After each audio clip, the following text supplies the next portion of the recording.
friends, welcome back to my channel. This is Elizabeth and I'm with Live, Craft, and Love. If you are new, welcome and thank you for joining me. Today I'm here to share with you a project share for a Halloween treat box that I created. Now this is a hop that I am joining with my fellow buddies at my design team friends from Country Craft Creations. We are collaborating together and doing this hop today to show you different ideas and ways to create treat boxes or bags for Halloween. And I wanted to be very, very unique, but at the same time I wanted to create something that wouldn't be tossed or thrown away or maybe disregarded after this year. I wanted something that people would want to pull out the following year and use it for other, not just a treat box, but for other reasons. I'll get to that later. You'll see what I'm talking about when you see the project. Now I know this is a kind of a weird setup for my videos typically, but I think this is the best way to share the project since it is something that stands versus something that lays down. So let me get to it. First of all, let me explain to you the rules. You must be subscribed to everybody's channel who is on this hop. Now their links will be in the description box below, so that way you can go visit and go hop from one person to the other watching their videos. You also must have to like their videos and comment on their videos in order to be eligible to win giveaways that each one of us are doing. And now the giveaways are not the same. Some of us can be giving out gift certificates, others will be giving out craft supplies or even a project. So you have to see their video to find out what their giveaway is. But guys, there's a lot of us, so there's so many chances for y'all to win, and all you have to do is go from video to video, like, comment, and be subscribed to everyone's channel. So hopefully we'll see a good amount of you all subscribing and giving our comments. I love reading everyone's comments all the time. So yeah, so those are pretty much the only rules for it. So let me get to sharing my project. So what I did is I created a Prima doll tag / treat box. It's a tag and a treat box at the same time, and you'll see what I'm talking about in just a bit. But let me go ahead and share the Prima doll tag first. Now this is the reason why I have it in this angle. It's easier for you to see the detail without me getting out of frame and stuff. So I already recorded it once and it was like, no. So let me go ahead and go over. I'm going to zoom in a little bit so you can see the detail. Now the tag, let me zoom out real quick. The tag is 6.5 by 9, so it's pretty tall. And I use the same Prima doll tag that I stamp that I used for my other tag swap that I have on my channel. But this time I decorated her dress with spider web pattern paper, and the trim has bling and these flat back silver pearls on them. They're not pearls. What are they called? I don't know. Half dots. Oh my gosh, I'll think of the name later. And here I used the same thing right here for her belt. Right here she's holding what I thought would look like a purse, and inside of it has a little skull wax stamp in there. I also added 2 bling pieces right here for her blouse. And I used the same stamp that she comes with for her hat, but I hand drew this top part to make it look like a witch's hat. So I created her little witch's hat and added the little Paper Studio flower here.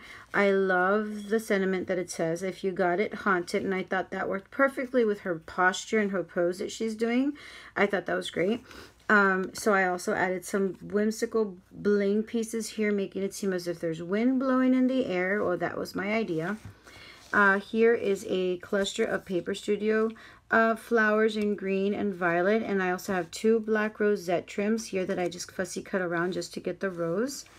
In the background, if you notice, there is this real pretty gate looking rustic sentiment in the back, or this embellishment in the back. This is from Tim Holtz, and I painted that using black acrylic paint from Apple Barrel. The back, and let me zoom out real quick, the back right here, you see how the paper is like different, and down here it's another different color right there. I paper pieced 3 different pieces from the design paper. Now the design pad I use is from Recollections. It's called Haunted Manor. It's double-sided, which is amazing, and right now they have it at 50% off. So I tore the pieces of paper. I inked all the edges all around, and I glued them together to make it look like it's been tattered and torn. So I thought that was a really good touch to the background as well. Here is a glitter spider I picked up at Walmart, and here is another paper, oh my gosh, a paper flower cluster from Paper Studios. Too many P's, alliteration, people. So then here's again another cluster of flowers. This is a beautiful black trim I picked up at Hobby Lobby, and I use my Copic markers to color in her legs and face and arms, and her shoes are also paper pieced. I did distress all the edges of the doll to give her that black tone all around. So yeah, I think the tag came out so cute, super cute and pretty. Now, I love Prima doll tags, but I wanted to have it in combination with the treat box, so that way I can fit treats inside. So what I did is I used the same tutorial, or the same punch board. This is the punch board I'm talking about, the Stampin' Up! Treat box punch board. And last time, I'll link the tutorial that I did down below, so that way you can know how to create this. But the last time I did it, I created a 10 by 10. I created a 4 by 4 by 2.5. But to me, that 2.5 would have been like right here. It's too short for this type of a tag. So all I did is I used the directions that followed a 4 by 4 by 4, which is a 12 by 12 pieces of paper that you're going to use. So yeah, so all you do is follow these directions that are on the punch board using these right here. So the start line would be at extra large, and the diagonal would be at extra large, and it would create the 4 by 4 by 4 box. So, okay, so let me get to the back. So if you turn this to the back, look at that. How cute does that look? Okay, so let me turn it to the back, and there is the back of the tag. There is the back of the tag. Okay, so here's the back, and now here, these triangle pieces, normally in my tutorial, they were folded up so that way they can close the box, and I didn't want to close the box here because I wanted to stuff stuff inside. So all I did is I glued the triangles to the outside of the box. Now this is used 110-pound cardstock, and I double matted it. In other words, this right here, the square measures 4 by 4. So after creating the box, before I adhered the triangle down, I added another piece of 4 by 4 110-pound cardstock just to give the box some sturdiness. Then after that, I put the triangle, and I glued the triangle down here. And I adhered the back of the box to the tag using score tape, and a good amount of it, so that way it's very nice and sturdy. Now let me go ahead and show you the side. Here again, here's some spider web paper that I think went along with her dress in the front. Some spider web paper. I used some rosette trim here on the bottom, make it look like a closure, and then some bling pieces up here down the diagonals of the paper.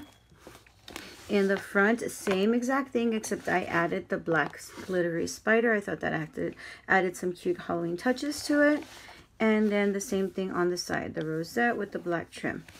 Now inside there is a lot of candy, y'all. So let me show you. It's a double baggie. So here is this little bag filled with all these cute, yummy candies that I wish I could eat right now. And I double bowed it with two ribbons that I picked up at the Dollar Tree, some purple and black, and I thought that correlated with the colors of the project itself. So you have this, and then behind that you have this huge bag of chocolate kisses. Now this oh my gosh, I lost my words. This tulle spiderweb tulle ribbon I picked up also at Dollar Tree, and I also added some purple accent ribbon to it so that way it can match the collection. And so yeah, and the inside, if you notice, I have it stuffed with crinkly paper from the Dollar Tree in black and purple. So if you wanted to, you can literally, look how much I have. You can literally stuff this box even more with candy. I just didn't feel like it was appropriate right now. You didn't need so much candy. Now, here is where I was talking about being versatile. This is something super cute that does not need candy in it, so that way you can put it up on a table. Even for myself, I think I'm going to be using this for the rest of the year, or even next year for Halloween, to hold my pens, my pencils, my highlighters in my classroom. So I would have all the highlighters here, and this front Prima doll tag would be facing out on my desk. So that's one way you can use it. Another way you can use this would be to put this like on your centerpiece table or something during Halloween as a decoration. And you can have your treats here where if you have guest company over, they can pull out and pick on candies and whatnot. They don't have to be in a little baggie. They can be just loose there. So that's another way you can use this. So yeah, I think I'm going to start doing this for every holiday season and creating this as decor in my house. I thought it was just a super neat idea. I should have thought of this before, but I'm glad I thought about it already. Now, this isn't new. I'm not saying that I created this or anything. There's so many tutorials on how to make boxes, so many tutorials on how to do Prima doll tags. I just figured, you know what? I love both of them, so let me just, you know, put them together. So I came up with this little neat idea. So there you have it. There goes the big bag on the back, and then this small bag goes down here in the front. Super cute, very elegant, I think.